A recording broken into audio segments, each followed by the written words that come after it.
ఉన్న బంగారాన్ని విడిపించి ఆ రోజు ఆన్లైన్ రేటుకే మేము కొంటాం. Sharma gold company. నమస్తే అండి గురుగారు. నమస్తే అమ్మ. గురుగారు, ఫిబ్రవరి నెలలోని ద్వాదశ రాశుల్లో వృషభ రాశి వారికి ఈ మాసం మొత్తంగా ఏ విధంగా ఉండే అవకాశం ఉందండి? వృషభ రాశి అనగానే మనకి కృత్తిక 2, 3, 4 పాదాలు, రోహిణి 1, 2, 3, 4 పాదాలు, మృగశిర 1, 2 పాదాలు, ఈ నక్షత్రాలు అన్నీ కూడా మనకి వృషభ రాశిలోకి వస్తాయి. ఈ వృషభ రాశి వారికి ముఖ్యంగా ఇందాక చెప్పుకున్నట్టు హార్డ్ వర్క్, అదృష్టం, దైవబలం, ఈ 3 చూసుకుందాం. హార్డ్ వర్క్ అంటే రాశ్యాధిపతి అయిన శుక్రుడు మనకి భాగ్యస్థానంలో చాలా బాగున్నాడు. అలాగే అదృష్టకారకుడు వృషభ రాశికి శని అయ్యాడు. అలాంటి శని వచ్చేసి మనకి దశమ స్థానంలో స్వస్థానంలో ఉన్నాడు. సో హార్డ్ వర్క్ వచ్చేసి మనకి 70% ఉంది. శని మనకి దశమ స్థానంలో ఉన్నాడు కాబట్టి, స్వస్థానంలో ఉన్నాడు కాబట్టి అదృష్టం మటుకు 90% ఉంది. ఇంకా దైవబలం, దైవానుగ్రహానికి సంబంధించిన గ్రహమైన గురువు మటుకు వ్యయ స్థానంలో మేషంలో ఉన్నాడు కాబట్టి 50% దైవబలం ఉందన్నమాట. కాబట్టి దైవబలం తక్కువగా ఉంటే ఏమవుతుందంటే పనులు ఆలస్యంగా అవుతుంటాయి. సాధారణంగా మనకి ఏ బలం ఉన్నా లేకపోయినా దైవ బలం ఉండాలి అని మనస్ఫూర్తిగా కోరుకుంటూ ఉంటాం. బట్ ఈ నెల వృషభ రాశి వారికి కాస్త ఇబ్బంది కలిగించే అంశమే అనుకోవచ్చు. 50% ఉంది కాబట్టి, దైవబలం తక్కువగా ఉంది కాబట్టి ప్రతిసారి కూడా అంటే ఒక పనికి 2-3 సార్లు వెళ్లాల్సి వస్తుంటుంది. శ్రమ, కాలం, ధనం వ్యర్థం అవడానికి అవకాశం ఉంది. బాకీలు వసూలు అవడం కష్టంగా ఉంటుంది. అప్పుల వాళ్ళు బెడద ఎక్కువగా ఉంటుంది. అలాగే మనకి ముఖ్యంగా వ్యాపారస్తులకి కొంచెం గడ్డు కాలం అనే చెప్పుకోవాలి. బాగా కష్టపడితే కానీ ఏ పనులు జరగవు. సో వివాహ ప్రయత్నాలు కానీ ఇవి కానీ కూడా ఆలస్యమైనందుకు అవకాశాలు ఉన్నాయి. సంతానం విషయం కూడా ఆలస్యమైనందుకు అవకాశాలు ఉన్నాయి. ఎందుకంటే ఏ మెయిన్ ఈవెంట్ అవ్వాలన్నా ఫస్ట్ ఆఫ్ ఆల్ అంటే మన ప్రేక్షకులకి మనం ఎడ్యుకేట్ చేసినట్టు కూడా ఉండాలి జ్యోతిషం అనేది. ముఖ్యంగా గురుబలం, దైవబలం అంటుంటారు. అది ఏం కాదండి. మెయిన్గా గురుబలం కానీ దైవబలం కానీ ఉన్నప్పుడు ఫస్ట్ ఆఫ్ ఆల్ ఒక వ్యక్తి ఒక ఇంజనీరింగ్ కానీ ఒక డిగ్రీ కానీ సర్టిఫికేట్ తీసుకున్న సంవత్సరం ఆ ఏడాది గురుబలం ఉండాలి. గురుబలం ఉంటేనే ఆ ఏడాది మంచి మార్క్స్తో పాస్ అవుట్ అవుతాడు. అలాగే మంచి యూనివర్సిటీ పీజీ చేయబోతున్నాడు, మంచి యూనివర్సిటీలో మంచి కోర్సులో మనకి సీట్ రావాలంటే గురుబలం ఉండాలి. అంటే అది ఓన్లీ నెలకి మాత్రమే కాదు, సంవత్సర కాలం. ఎందుకంటే అదే చెప్తున్నాను, గురుబలం అనేది గురువు ఒక రాశి నుంచి ఇంకో రాశికి ప్రతి ఏడాది మారుతూ ఉంటాడండి. ఆ మార్పు రోజు ఎలా గుర్తుపట్టాలని అనుకోవచ్చు. ఎప్పుడైతే పుష్కరాలు స్టార్ట్ అవుతాయో ఆ రోజు నుంచి గురువు ఒక రాశి నుంచి ఇంకో రాశిలోకి మారుతున్నట్టు. ఇప్పుడు నర్మదా పుష్కరాలు 22 ఏప్రిల్ నుంచి స్టార్ట్ అవుతున్నాయి. సో మనం ఎలా గుర్తుపెట్టుకోవాలంటే అదే రోజున మనకి గురువు మన రాశి నుంచి ఇంకో రాశిలోకి మారుతున్నాడు అని మనం ఈజీగా గుర్తుపెట్టుకోవాలి. సాధారణంగా ఉగాది రోజున చెప్పే పంచాంగంలో కూడా మనకి ఇవన్నీ చూస్తుంటాం. ఉగాది రోజు మటుకు ఏంటంటే మనకి పాడ్యమి, చైత్రమాసం ఇవి రావాలి. సో అశ్విని నక్షత్రంతో స్టార్ట్ అవ్వాలి కాబట్టి అది ఫిక్స్డ్. కానీ గురువు అనేవాడు మటుకు ఫిక్స్డ్గా ఏమి ఉండదండి. ప్రతి ఏడాది కూడా మారుతూ ఉంటుంది డేట్స్. సో వాడు ఎప్పుడు మారినా కూడా ఆ రోజు నుంచి మటు కరెక్ట్ 1 ఇయర్ పాటు అక్కడే ఉంటారు అన్నమాట. సో ఆ గురువు అనేవాడు ఫస్ట్ మనకి గురుబలం ఉన్న రోజు ఆ సంవత్సర కాలంలో ఫస్ట్ మనకి డిగ్రీ కానివ్వండి, ఇంజనీరింగ్ కానీ పాస్ అవుట్ బయటకు వచ్చిన ఏడాది ఆ certificate important. Like PG join అవుతున్నప్పుడు ఆ ఏడాది మెయిన్ ఇంపార్టెంట్. ఎందుకంటే ఇంకా ఉన్నత చదువు కదండి. సో ఆ ఏడాది ఆ సీట్ వస్తుందంటే ఆ ఏడాది మనకి మంచి గురుబలం ఉండాలి. అలాగే ప్రమోషన్స్, అలాగే వాహనం కొనడం, ముఖ్యంగా వివాహం ఏ సంవత్సరం అవుతుంది, సంతానం ఏ సంవత్సరం కలుగుతోంది, విదేశీయానం ఎప్పుడు వెళ్తున్నారు, గృహం ఎప్పుడు కొట్టినారు, స్థలం ఎప్పుడు కొట్టినారు, ఇలా మేజర్ ఈవెంట్స్ అన్ని శుభాలు కూడా గురుబలం ఉన్నప్పుడే అవుతుంది. అంటే అది ఎలా అంటే మన రాశి నుంచి 2వ స్థానంలో ఉన్న, 5వ స్థానంలో ఉన్న, 7వ స్థానంలో ఉన్న, 9వ స్థానంలో ఉన్న, 11వ స్థానంలో ఉన్న, అంటే 12 సంవత్సరాల్లో 5 సంవత్సరాలు ఎవరికైనా బెస్టే. అంటే 12 సంవత్సరాలు 5 ఏళ్లలో ఎప్పుడైనా సరే వివాహం కానీ, సంతాన విషయం కానీ, అలాగే ప్రమోషన్ కానివ్వండి, నేను ఫారెన్ కానివ్వండి, గృహం కానీ, వాహనం కానీ ఇలాంటివన్నీ కూడా జరుగుతాయి అన్నమాట. ఏదైనా సరే ఇవన్నీ జరుగుతాయని ఖచ్చితంగా ఏం చెప్పలేమండి. మీరు మనస్ఫూర్తిగా రెడీగా ఉండాలి. మీరు వివాహానికి రెడీగా ఉంటేనే వివాహం అవుతుంది. మీరు ఉద్యోగం చేయాలని అనిపిస్తేనే పరిపూర్ణంగా మీరు ఉద్యోగం చేస్తారు. ఫారెన్ ఖచ్చితంగా వెళ్ళాలనుకుంటేనే అవుతుంది. అలాగే సంతాన విషయం మీరు మనస్ఫూర్తిగా 100% అనుకోవాలి. దానికి తగ్గ శ్రమ మీరు చేయాలి. హార్డ్ వర్క్ చేస్తేనే అప్పుడు ఈ గురుబలం తోడవుతుంది. ఇవి కూడా తోడైనా కూడా ఇండివిజువల్గా జాతకంలో కూడా గృహం కావాలి, ఆ గృహస్థానం బాగుండాలి. ఫారెన్ వెళ్ళాలి, ఆ భాగ్యస్థానం బాగుండాలి. అలాగే మనకి సంతానం కావాలి, పంచమ స్థానం బాగుండాలి.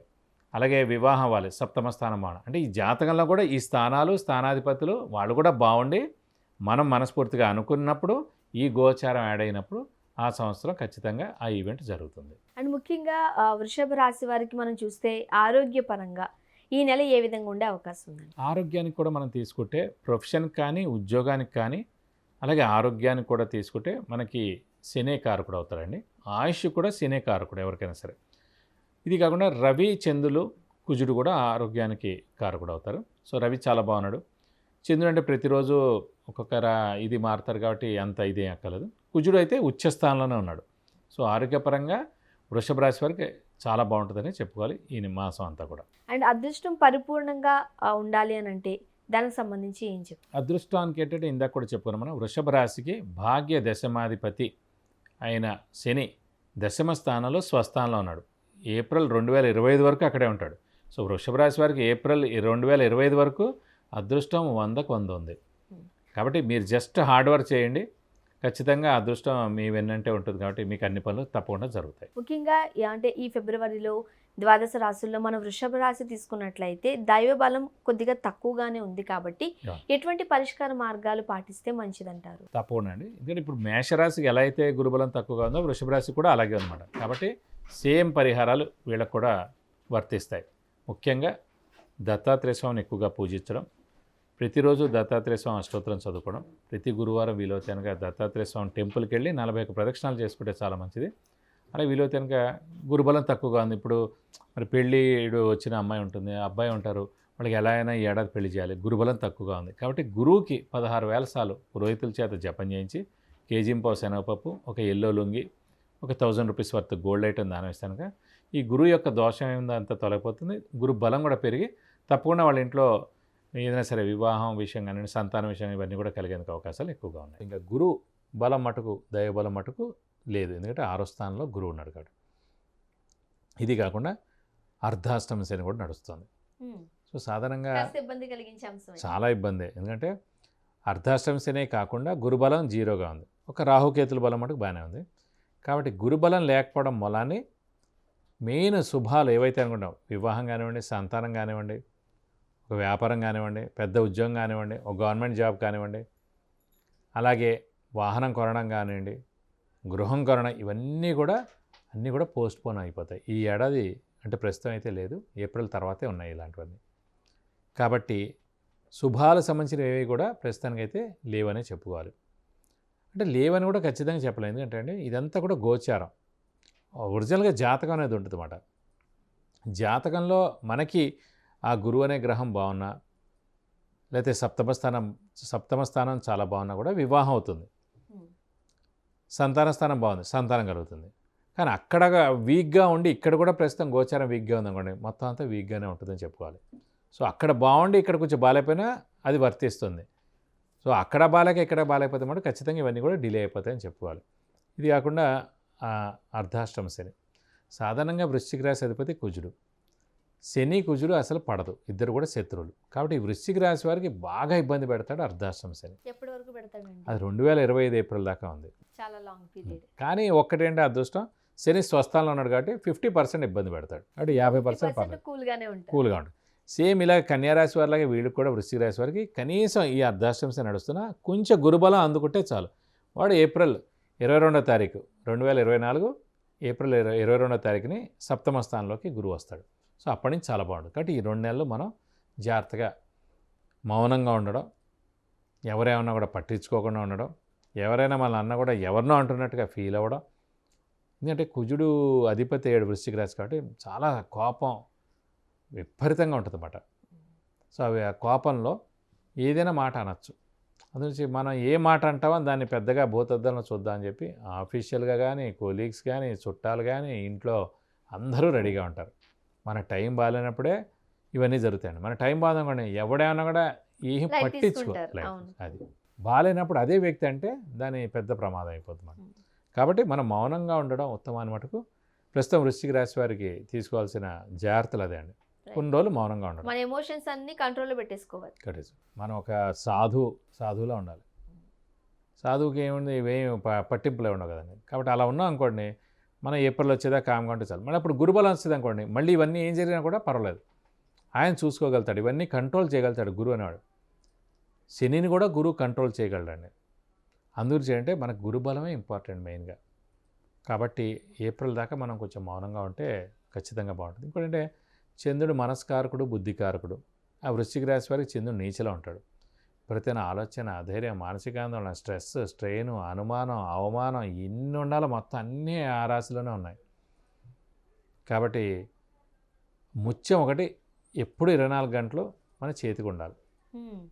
అప్పుడు ఆలోచన తగ్గుతాయి, అధైర్యం తగ్గుతుంది, మానసిక ఆందోళన తగ్గుతుంది, ఆరోగ్యం బాగుంటుంది, అందరి మీద ఒపీనియన్ పాజిటివ్గా ఉంటుంది, మన ఎమోషన్స్ అన్ని కంట్రోల్లో పెట్టేస్తారు, అనుమానం ఉండదు. ఇవన్నీ కూడా చంద్రుడే అండి. ఫ్లక్చుయేట్ అవుతూనే ఉంటుంది మైండ్, మనస్సు అన్నీ కూడా అన్నమాట. కాబట్టి కొంచెం మౌనంగా ఉంటే అన్ని విధాలా బాగానే ఉంటుంది. అంటే చాలా మందికి స్థానచలనం అయిపోతుందేమో, ట్రాన్స్ఫర్స్ అయిపోతాయేమో అని ఒక డౌట్ ఉంటుందండి. ఎలా ఉంటుంది? ఖచ్చితంగా అవుద్దండి. ఎందుకంటే అర్ధాష్టమ శని అంటేనే స్థానచలనం. ఇల్లు మార్పు కానీ, ఉద్యోగ మార్పు కానీ, ట్రాన్స్ఫర్ అవ్వడం కానీ, లేదంటే వేరే ఊరికి వెళ్ళి మీరు కొత్తగా జాబ్ చేయడం కానీ ఖచ్చితంగా జరుగుతుంది. మీరు ఎంత ఆపుకునే కొద్దీ అంత ప్రమాదం. మీరు ట్రాన్స్ఫర్ అయిపోవాలి, ఈ ఊరు నుంచి వేరే ఊరు, అంటే మీ ఆఫీస్ మారాలి. మీరు మారలేదు, ఆపుకుంటున్నారు ఇన్ఫ్లుయెన్స్ పెట్టి, అక్కడ ఆఫీస్లో ఇబ్బంది, కొలీగ్స్తో దెబ్బలాట అవుతుంది.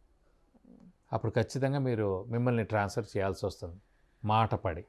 అందుకే గ్రహాలతో పాటు మీరు కూడా సంచరిస్తే ఎలాంటి ఇబ్బందులు, ఆటంకాలు ఉండవు. కాబట్టి స్థానచలనం ఉందంటే మటుకు ట్రై చేయండి. ఎప్పటి నుంచో జాబ్ కొత్తది మారదాం అనుకుంటున్నారు, ఇక్కడ ఇబ్బందిగా ఉంది, శాలరీ హైక్ గురించి ట్రై చేస్తున్నారు, రావట్లేదు, మారండి, ఖచ్చితంగా వస్తుంది. ఎందుకంటే మనకి స్థానచలనం ఉంది కదా. స్థానచలనం కంపల్సరీ. కాకపోతే అది మనం మంచిగా వెళ్తామా లేకపోతే నిందపడి వెళ్తామా అనేది మనం నిర్ణయించుకోవాలి. మనం ఆపుకుంటే మనం నిందపడి వెళ్ళాలి, ఆపుకోలేదు మామూలుగా వెళ్ళాలి. ఇది అసలు ఆఫీస్ అయితే మారే ప్రసక్తే లేదు, ఇల్లు మారండి. ఓకే, ఇల్లు మారినా చాలు, ఏదో ఒక స్థానచలనం అవ్వాలి. సేమ్ అదే పక్క వాళ్ళు, అదే జనాభా, అదంతా ఉండకూడదు అన్నమాట. మళ్ళీ కొత్తగా మార్పు, అదే ఆఫీస్ కానీ ఏదో ఒకటి మార్పు ఉండాలి. మార్పు ఉంటే మంచిది. మళ్ళీ ఇప్పుడు అర్ధాష్టమ శని అయిన తర్వాత అష్టమ శని మళ్ళీ 7.5 ఏళ్ల తర్వాత వస్తుంది. సో 7.5 ఏళ్ల తర్వాత ఈ రోజుల్లో 99% అందరూ ప్రైవేట్ కంపెనీలే. ఉద్యోగం మారుతారు, సెక్షన్ అయినా మారుతారు, కనీసం బాస్ అయినా మారుతారు, లేదంటే ఈ ప్లేస్ నుంచి ఇంకో ప్లేస్ ఉండొచ్చు వాళ్ళది, ఏదైనా మార్పు ఉంటుంది. సో మార్పు మంచిది అన్నమాట. అర్ధాష్టమ శని నడుస్తుంది కాబట్టి. మరి ఆరోగ్యం ఎలా ఉండే అవకాశం ఉంది? ఆరోగ్యం మటుకు చిన్న చిన్న ఇబ్బందులు ఉంటాయండి. ఎందుకంటే అర్ధాష్టమ శని ఎఫెక్ట్ మెయిన్ గురుబలం లేకపోవడం. సో చిన్న చిన్న అనారోగ్యాలు ఉంటాయి. ఇంట్లో పెద్దవాళ్ళకి కానీ, చిన్నపిల్లలకి కానీ, మీ ఈ రాశి వాళ్ళకి కానీ ఉంటాయి. దాన్ని అంత పెద్దగా ఏం పట్టించుకోక్కర్లేదు, అయినా కూడా కొంచెం మనం జాగ్రత్తగా ఉండడం ఉత్తమం అని చెప్పుకోవచ్చు. ముఖ్యంగా వీళ్ళు ఎటువంటి పరిష్కార మార్గాలు పాటిస్తే మంచిది? ఇది మటుకు సేమ్ శని కూడా రిలేటెడ్ కాబట్టి ప్రతి శనివారం ఉపవాసం ఉండడం, వీళ్ళతో ఒక శనివారం రోజు రక్తదానం చేయడం, ఆంజనేయ స్వామిని, వెంకటేశ్వర స్వామిని ఎక్కువగా పూజించడం. ఆంజనేయ స్వామి, వెంకటేశ్వర స్వామి టెంపుల్స్కి, వెంకటేశ్వర స్వామి టెంపుల్ అయితే కనుక బుధవారం, శనివారం వెళ్ళి 40 ప్రదక్షిణాలు, ఆంజనేయ స్వామి టెంపుల్కి అయితే కనుక మంగళవారం, శనివారం వెళ్ళి 40 ప్రదక్షిణాలు చేయడం, వెంకటేశ్వర స్వామికి అర్చన కానీ, అభిషేకం కానీ చేయించుకోవడం. అలాగే ఈ ఆంజనేయ స్వామి అయితే కనుక సింధూర పూజ, తమలపాకుల పూజ, వడమాల సమర్పించడం, ఇలాంటివన్నీ చేసుకోవడానికి మంచిది. ఇంకా ఉధృతంగా ఉందని అనిపిస్తే మటుకు ఖచ్చితంగా శనికి 19,000 సార్లు జపం చేయించి నల్ల నువ్వులు 200 గ్రాములు దానం ఇస్తే కనుక దోషం మొత్తం తొలగిపోతుంది. ఫిబ్రవరి నెలలోని ద్వాదశ రాశుల్లో వృశ్చిక రాశి వారికి ఏ విధంగా ఉండే అవకాశం ఉంది, అలానే చక్కటి పరిష్కార మార్గాలు అందించారు. ధన్యవాదాలు. నమస్కారం అమ్మా.